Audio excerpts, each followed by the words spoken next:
What's up, world? I'm Cameron McKinney, and this is Pop Culture Spotlight, a podcast about the career of actor Zac Efron and the movies Bodies, Bodies, Bodies, and how they made us. First, let's talk about the career of Zac Efron. Efron became more famous than most Disney Channel stars usually do for starring as Troy Bolton in 2006's High School Musical, 2007's High School Musical 2, and High School Musical 3, which was released in theaters and made over $252 million at the box office in 2008. Usually, kids' entertainment on Disney Channel is separated from adults, but this was one of those rare cases where everyone knew the name Zac Efron. My dad knew Zac Efron, as well as my sisters, as well as my mom. Everyone knew the name Zac Efron, and that was super rare back then. And there really hasn't been an equivalent to him since. And when an actor like Efron becomes famous for playing one role like Troy Bolton, it's easy for that actor to get typecast, and to a certain degree that happened to Efron. He had a role in Hairspray, another musical that gives off the impression that all Efron is a song and dance man. Efron did start to fight back against type with starring roles in Me and Orson Welles with Claire Danes, directed by Richard Linklater,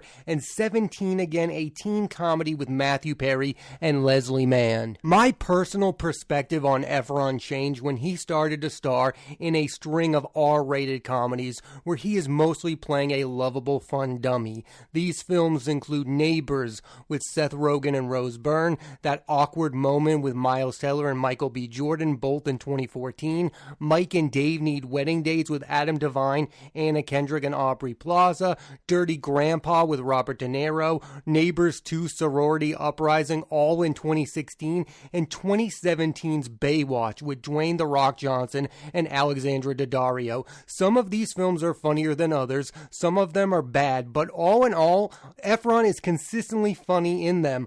I would compare Efron in a way to Channing Tatum, who blew up after starring in Step Up and later showed his comedic chops in 21 Jump Street. Like Tatum, Efron is surprisingly really funny. Unlike Tatum, though, Efron has yet to establish himself as a leading man in a big movie. Post-High School Musical, Efron's mostly been given supporting roles alongside bigger names like Hugh Jackman in The Greatest Showman, Matthew McConaughey in The Paperboy. 2022 has been the year where Efron has been given free leading roles in Gold, a film that got solid reviews, Firestarter, a Stephen King adaptation that has been deemed one of the worst movies of the year, and The Greatest Beer Run Ever, where he plays the comedic character of Chicky. I really like Efron in this flawed yet sometimes enjoyable movie. It's the type of performance that makes you think Efron could still be a movie star. I'm excited for an upcoming Efron movie that I think will challenge him as an actor. The film is called The Iron Claw, and it's going to co-star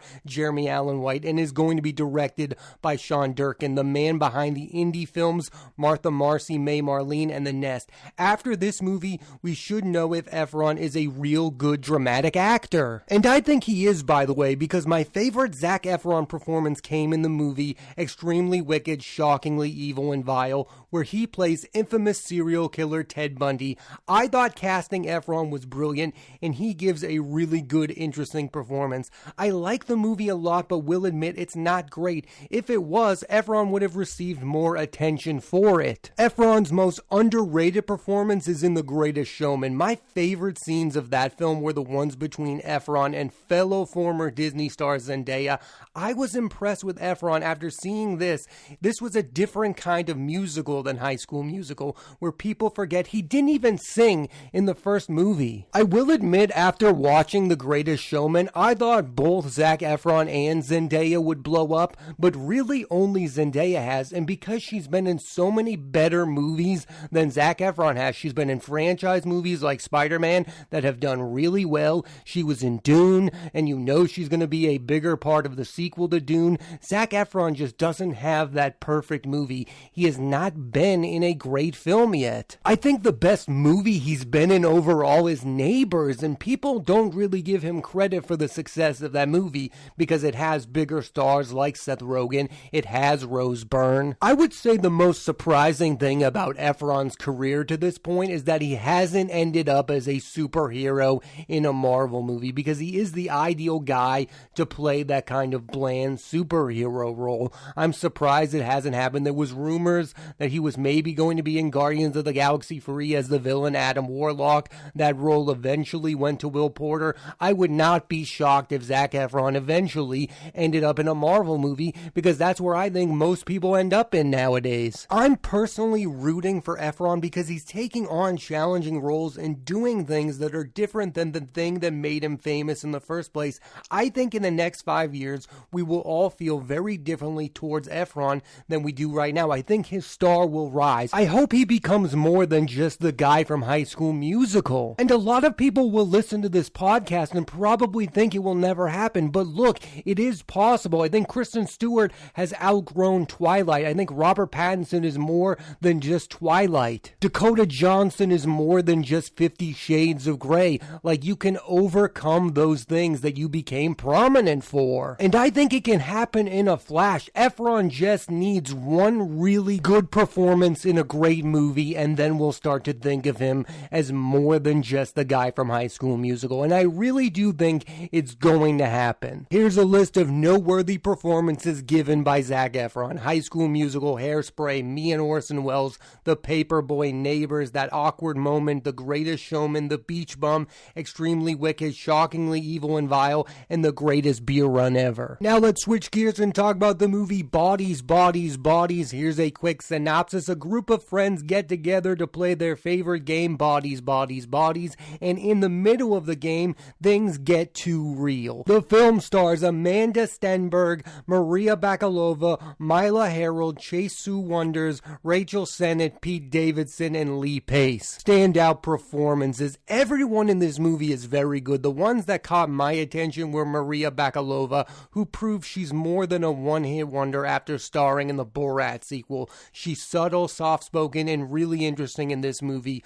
Rachel Sennett is the comedic relief of this movie. She's given a lot of the funniest lines. I love the bits involving her character's podcast. And finally, Lee Pace gives a wildly fun performance. Bakalova will next have a role in Guardians of the Galaxy Volume 3, and Sennett will be in the HBO series The Idol with The Weeknd and Lily Rose Depp. I'm super excited for that show because it comes from Euphoria creator Sam Levinson. The show looks really stylish, and I'm just really interested to see if The Weeknd can act. Let's talk about the most famous person in this movie, Bodies, Bodies, Bodies, and that would be Pete Davidson, who since breaking out with The King of Staten Island has mostly taken supporting roles in The Suicide Squad and now this film. This year, he also has had the romantic comedy Meet Cute with Kaylee Cuoco, which I thought was fine. I'm interested to see if Davidson finds success as an actor. He will next star in a show about his life called Bubkiss with Edie Falco and Joe Pesci,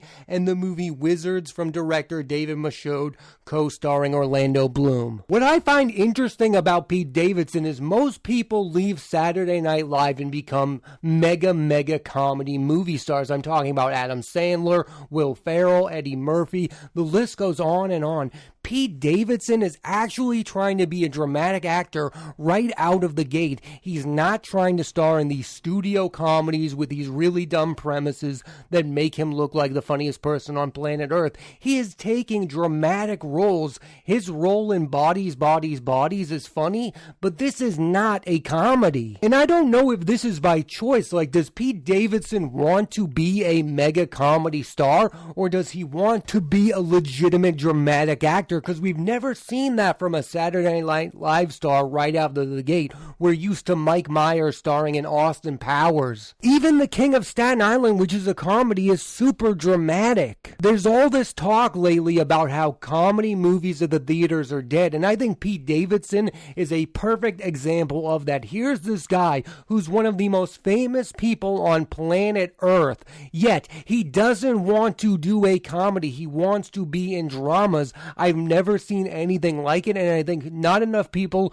are talking about the fact that that Pete Davidson is like the fifth lead of a movie in Bodies, Bodies, Bodies, instead of a huge mega movie star in his own comedies like back in the day Adam Sandler did. I will say, part of me thinks that this is just Davidson wanting to do dramatic work. Maybe he doesn't want to do movies like Billy Madison or Happy Gilmore. Maybe he wants to be the fifth guy in a movie like Bodies, Bodies, Bodies. This movie is a satire about modern youth culture, and Bodies, Bodies, Bodies is a movie that has gotten rave reviews from people outside of that culture. I'm interested to know if young people would look at this movie as a fair portrayal, or would they view it as an insult? Would they view the characters as complicated, well thought out, or are they dumb stereotypes? I like this movie. A lot of the performances were really fun. It has a consistent tone, but I do not think it has anything profound to say about young people. I'm also interested to see what the consensus is about the film's ending. I didn't hate it, but I could understand if somebody found it underwhelming. This movie is an A24 film, and it feels similar to some of the company's past movies, Spring Breakers and Zola, in both the style of the movie and the subject matter. It feels like A24 is synonymous with making horror films and party movies about young people, with Bodies, Bodies, Bodies being the latter. Overall, I really liked Bodies, Bodies, Bodies. It's a well-acted comedy murder mystery movie. Like most satire, some of the stuff it says rings true, while some of it feels hollow. It feels like we are living in a time period that's almost impossible to satirize. It's also hard to judge. Satire's in the moment. It's possible in a few years this movie looks ridiculous to those who watch it. Time will tell if this is a satire that lives on or is forgotten. I also feel like with some of these movies, people miss the point of them. Like Spring Breakers, for example. I feel like we talk about that movie and all we talk about is that insane performance given by James Franco. We don't actually remember the movie all of that much. And this movie has that same similar tone. Like in the next 5 years, are we only going to talk about how Lee Pace was a wild man and Bodies, Bodies, Bodies, and then largely ignore the rest of the movie? Because that has what happened with Spring Breakers. And you can almost say the same thing about Zola, a movie I really liked last year. I mean, it feels like all we talk about when we talk about that movie now is that great performance given by Coleman Domingo. It feels like these movies themselves are just not that memorable. I think there have become two type of movies in modern day. They're the movies that when the ending comes, it gives you all of the answers and you immediately get what the movie was going for. And then you have this movie. This movie's ending leaves a lot more questions than answers. Like, what is this movie saying about youth culture? I think it's kind of up in the air. Like, this movie is not simple. You really have to think about it. A lot of people are going to take different things from that ending. In the end, I think Bodies, Bodies, Bodies is going to become a movie that's more well known because of the performances given by both Rachel Sennett and Lee Pace. I think it's a fun, entertaining movie that you won't want to watch over and over again. Let's switch gears one final time and talk about the movie As They Made Us. Here's a quick synopsis. Abigail is dealing with her dad being terminally ill when she begins to reconnect with her estranged brother. The film stars Diana Agron, Simon Helberg, Candice Bergen, and Dustin Hoffman. Spotlight performances. I was blown away by Diana Agron, who people best know from Glee. She is in every scene of this movie and is the emotional anchor of the film. She gives one of my favorite performances this year. After The Big Bang Theory ended, no one would have thought that the one who would have the most interesting post-show career would be Simon Helberg, but it's true. He's become a really good supporting actor. I really liked him in Annette with Adam Driver. He, of course, was also really good in Florence Foster Jenkins with Meryl Streep and Hugh Grant. In this, he's not given a ton of scenes, but still finds a way to be effective. Helberg will next have a role in the television series Poker Face from director Rian Johnson. The director of As They Made Us is Helberg's Big Bang co-star Mayim Bialik, who of course played Amy, Sheldon Cooper's love interest in the show. This is her directorial debut. I was super impressed by it. There's not one thing this movie does that I don't like. It fairly gives every viewpoint of every character in the movie. A lot of movies have you only empathize with who the lead of the movie is. The strong point of this movie is you can empathize with every character. You understand what Diana Agron is going through in this movie. Her character is going through a lot, but you don't just empathize empathize with her. You also see the struggle of Candice Bergen, who plays the mother, Dustin Hoffman, who plays the father, and Simon Helberg, who plays the brother. You understand their viewpoints. I think that's what makes a good movie. Look at a movie like Ferris Bueller. Yes, it's great that Ferris is a great character, but what makes that movie so good is that you empathize with Cameron, his best friend. You also empathize with his sister. It's more than just the main character. When a movie can become more than just its main character is when it becomes a really good movie. Also, a lot of movies about families try to simplify things or categorize people in them. One thing this movie lets itself be is complicated. The father in it, played by Dustin Hoffman, is not a great guy, and he's not the absolute worst either. He's complicated. The same for the mother, played by Candice Bergen. The movie is realistic and entertaining at the same time,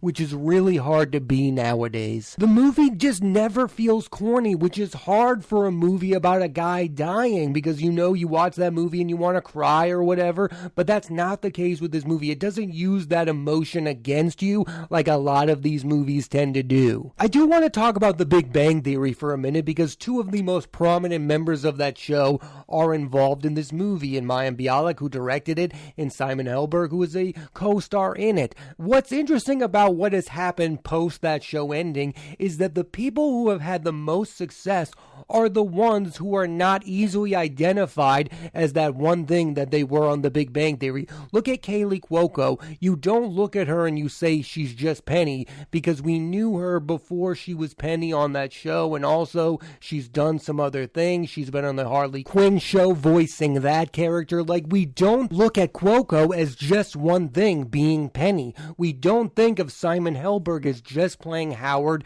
and we don't think of Mayim Bialik as just playing Amy. The person who had the most success on that show was Jim Parsons. He won, 3 Emmys in a row for playing Sheldon Cooper, but when you look at Jim Parsons, you think of Sheldon Cooper, and that's why I think he hasn't had the most mainstream success of this group post the show ending. I don't think he's a bad actor. I just think it's going to be hard to ever think of him as anything other than Sheldon Cooper. I think there's room for some of these other people to do other things, like Mayim Bialik is co-hosting Jeopardy. Parsons is the one who is just so synonymous with that show that it's just going to be so curious to see if in the next 5 to 10 years he ever does anything close to as popular as that show, or if he's ever thought of anything outside of being Sheldon Cooper. Like I was talking about Zac Efron with Troy Bolton, it's that similar thing. Like, we know that guy because of that thing and nothing else. What happened with Michael J. Fox back in the day just doesn't happen anymore. Like, Michael J. Fox was a